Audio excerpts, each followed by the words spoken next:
My current favourite stereo view in Dr. May's collection is an image of Stonehenge from the 1860s.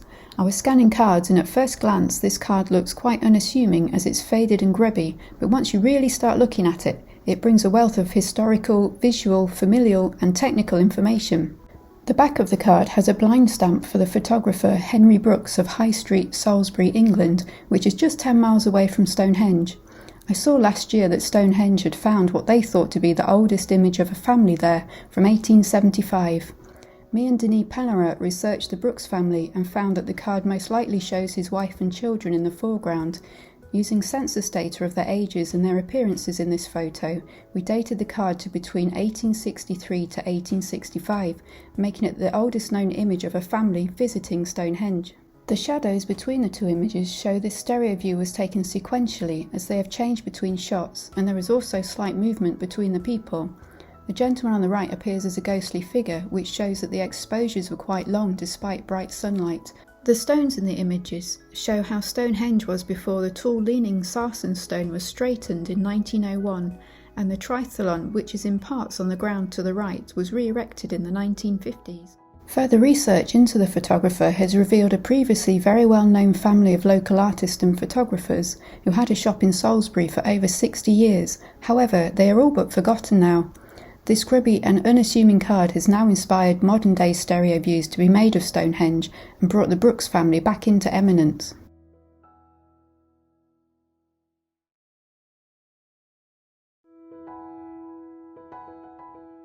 Tenemos una pequeña, dentro de lo que es la colección, tenemos una pequeña mini colección de estereoscopías de daguerrotipo y bueno, es divertida, es variada. Entonces esta nos pareció interesante. Esta tiene un tono especial en cuanto a el tratamiento del fondo, el que en los cartones, por ejemplo, perforan los cartones. Aquí lo que hacen es que los bruñen.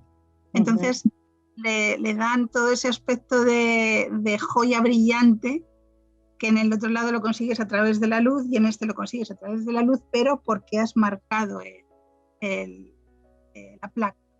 Entonces nos parecieron bonitas en ese sentido.